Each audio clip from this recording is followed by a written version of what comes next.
Welcome to the series of Virtual University BS Laterals 2 years program fee structure. ये virtual university के BS lateral यानी कि जो 2 years के प्रोग्राम हैं उनकी फ़ी स्ट्रक्चर सीरीज़ की वीडियो है। कंप्लीट सीरीज़ इस चैनल के ऊपर अपलोड की जा रही है और आज की वीडियो के अंदर आपको BS लैटरल मास कम्युनिकेशन यानी कि जो BS 2 years मास कम्युनिकेशन का प्रोग्राम है उसकी फ़ी डिटेल फ़ी स्ट्रक्चर आपको बताया जा रहा है।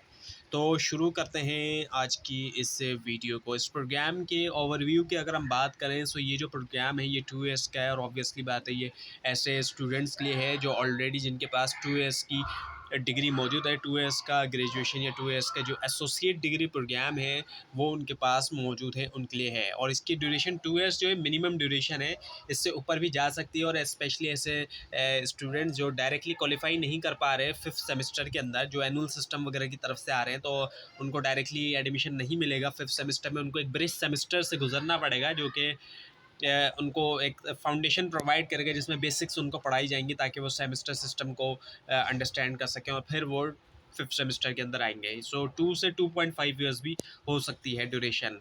इसके अंदर जो टोटल क्रेडिट आवर्स हैं और ये क्रेडिट आवर्स जो है वो 2 ईयर्स के हिसाब से हैं। ये है 65, जिसमें से थ्योरी के 63 हैं और प्रैक्टिकल के 2 हैं, यानी कि प्रैक्टिकल भी इसमें अलग से शामिल किए गए हैं। अलग से प्रैक्टिकल के कोर्स सब्जेक्ट्स को शामिल किया गया है। और टोटल सेमेस्टर जो है वो 2 ईयर्स के अंदर जो है वो 4 बनते हैं, क्योंकि एक साल में 2 सेमेस्टर होते हैं इस वजह से। अब इसके तमाम हम फ़ीस को देखेंगे कौन कौन सी फ़ीस आपने पे करना होगी। एडमिशन फ़ीस जो है वो 3000 है। रजिस्ट्रेशन फ़ीस है 2500। सिक्योरिटी फ़ी जो कि रिफंडेबल है, जो कि वापस मिल जानी है, ये 2000 है और ये आपकी वापस मिलेगी जब आप डिग्री कंप्लीट कर सकेंगे। और उसके बाद ये कि एडमिशन फॉर्म प्रोसेसिंग फ़ीस जो है ये है 500 रुपीज़ की, जबकि societies clubs and sports fees जो है ये 500 रुपीज़ है। और ये स्पेशली उन स्टूडेंट्स के लिए है स्पोर्ट्स वगैरह और बाकी इवेंट्स जो रेगुलरली कैंपस जाते हैं, लेकिन फ़ीस ज़ाहिर बात है सबके लिए कंपलसरी है यूनिवर्सिटी की तरफ से। और इनरोलमेंट फ़ी जो है पर सेमेस्टर के हिसाब से वो 1000 रुपीज़ जो है वो आपने पे करना होगी। अब ट्यूशन एंड लैब फ़ीस की अगर हम बात करते हैं, सो जो ट्यूशन फ़ी है पर क्रेडिट आवर के हिसाब से वो 935 बनती है इस कोर्स की। और इसको अगर हम 3 से मल्टीप्लाई करें, ये 3 से मल्टीप्लाई हुआ है, ये मिस्टेक हुई है। सो 3 से मल्टीप्लाई करने के बाद ये फ़ीस बन जाती है 2805। ये 3 से इसलिए इसको मल्टीप्लाई किया गया क्योंकि जो ज़्यादातर कोर्सेज हैं, ज़्यादातर सब्जेक्ट हैं वो 3 क्रेडिट आवर्स के हैं। सो पर क्रेडिट आवर के हिसाब से 935 है, लेकिन 2805 रुपीज़ जो वो पर क्रेडिट आवर पर कोर्स के हिसाब से आपकी फ़ीस बनती है। सो आप जितने कोर्स लेंगे उसके हिसाब से फ़ीस बनेगी। इसको आप कैलकुलेटर से मल्टीप्लाई करेंगे। अगर आप 5 लेंगे तो इसको आप 5 से मल्टीप्लाई कर दें, 6 लेंगे तो आप 6 से मल्टीप्लाई करेंगे, तो आप अपनी हिसाब से जितने सब्जेक्ट कोर्स लेंगे अपनी फ़ीस आप निकाल सकेंगे। और जो टोटल ट्यूशन फ़ी अगर हम बात करें इस पूरे प्रोग्राम के अंदर 2 ईयर्स के अंदर वो कितनी बनेगी, तो वो बनेगी 58,905 की। यानी कि पूरा जितने भी 2 अगर आप 2 साल में कंप्लीट करते हैं तो इतनी ट्यूशन फ़ी आप देंगे। और लैब फ़ी के हिसाब से 2000 बनती है। और जो टोटल जो क्रेडिट आ रहे हैं लैब के वो 2 ही हैं, तो ऑब्वियसली बात है टोटल जो लैब फ़ी बन जाएगी प्रैक्टिकल्स के लिए उस 4000 बन जाएगी। अब अगर हम एडिशनल फ़ीस को देखें, सो उसके अंदर एक तो कॉन्वोकेशन की फ़ीस आ जाती है जो कि वन टाइम होती है। ऑब्वियसली बात है ये एंड में होती है कॉन्वोकेशन, तो फ़ीस भी यूनिवर्सिटी वाले जनरली तौर पे शुरू में नहीं लेते हैं। और फ़ी कलेक्शन चार्जेस जो है पर सेमेस्टर के हिसाब से यानी कि हर सेमेस्टर में देना होंगे, सो वो जो है 100 रुपीज़ होते हैं। एंडाउमेंट फ़ंड फ़ी एक बार पे करना होती है और ये जो है 1000 रुपीज़ होती है। ये बार बार नहीं, सिर्फ एक ही बार आपके पास आएगा इसका वाउचर पे करने के लिए। और एग्ज़ाम फ़ी जो एग्ज़ाम के अंदर आपने पे करना है और ये पर सेमेस्टर के हिसाब से आप पे करेंगे, ये 500 रुपीज़ आप पे करेंगे। अब अगर हम टोटल फ़ी देखें उसके टोटल फ़ी कितनी बनती है इस पूरे प्रोग्राम के अंदर, तो जो टोटल फ़ी बनती है इस पूरे प्रोग्राम की इंक्लूसिव ऑफ सिक्योरिटी, अगर हम सिक्योरिटी अमाउंट को भी शामिल करें तो वो 80,405 बनती है। यानी कि इस पूरे प्रोग्राम की 2 साल में अगर आप इसको कर लेते हैं तो 80,405 बनती है।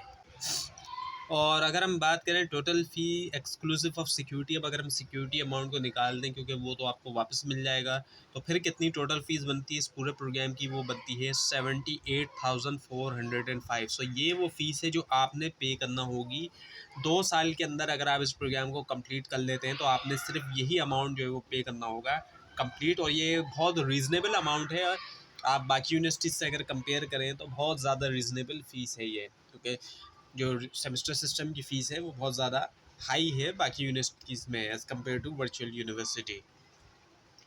और पेबल एट एडमिशन, अब एडमिशन के टाइम पे आपने कितना अमाउंट देना होगा, जो टोटल अमाउंट आप देंगे वो 11,905 आप देंगे जब आपका एडमिशन आपने लेना है। इस अमाउंट को पे करने के बाद और तमाम जितनी भी एलिजिबिलिटी क्राइटेरिया है वो जब फुलफ़िल होगा तो एडमिशन आपका हो जाएगा।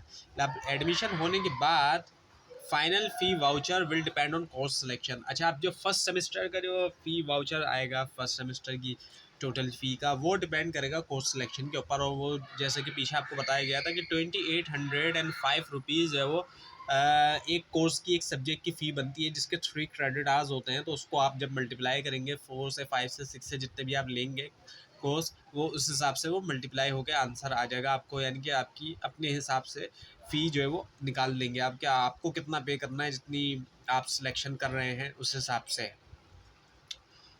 और एक चीज़ और भी है कि ये जो सेमेस्टर का जो फ़ी वाउचर निकलेगा इसमें ये बहुत बड़ी आसानी है कि आप इसकी इंस्टॉलमेंट भी करवा सकते हैं। ज़रूरी नहीं कि आप इसको एक साथ ही पे करें, बल्कि इसको आप इंस्टॉलमेंट में भी पे कर सकते हैं।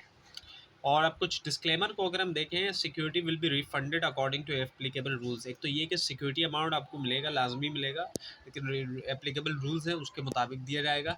एक तो ये चीज़ ये है कि और fee calculated is for general guidance and मेरी, अब ये जो आपको यहाँ पर फ़ी बताई गई है ये जनरल गाइडेंस के लिए बताई गई है, और इस गाइडेंस को सामने रख के आप अपने हिसाब से भी फ़ी जो है वो देख सकते हैं, क्योंकि वेरी कर सकती है थोड़ा बहुत, इसमें चेंजेस आ सकती है, तब्दीली हो सकती है। वो इस हिसाब से कि क्योंकि हर कोई अपने हिसाब से कोर्स सिलेक्शन कर रहा है और हर किसी का ड्यूरेशन ऑफ डिग्री में भी फ़र्क पड़ सकता है, इस हिसाब से जो है वो चेंजेस आ सकती है।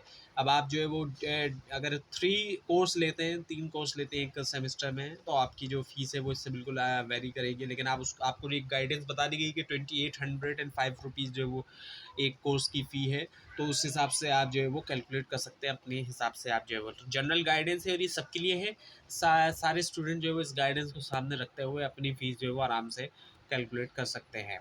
और virtual university reserve the right to revise the fees at any time, और यूनिवर्सिटी के पास इस चीज़ का राइट भी है कि वो फ़ीस को रिवाइज़ कर सकते हैं कभी भी। ऑब्वियसली बात है, जिस तरीके से महंगाई में इजाफा होता है और यूनिवर्सिटीज़ की तेज़ी से फ़ीस में इजाफा होता है, तो वर्चुअल यूनिवर्सिटी के पास भी ये राइट है कि वो फ़ीस में कभी भी उसको रिवाइज़ कर सकते हैं। लेकिन बाकी यूनिवर्सिटीज़ के मुकाबले में वर्चुअल यूनिवर्सिटी की फ़ीस में अगर इजाफा भी होता है तो वो बहुत ही थोड़ा होता है। सो ऑब्वियसली बात है, ये कोई इतना बड़ा वो नहीं है कोई इशू कि हम सोचेंगे बहुत ज़्यादा कोई इजाफा होगा, नहीं ऐसा नहीं है, बल्कि बहुत कम इजाफा होता है वर्चुअल यूनिवर्सिटी की फ़ीस में बाकी यूनिवर्सिटीज़ के मुकाबले में।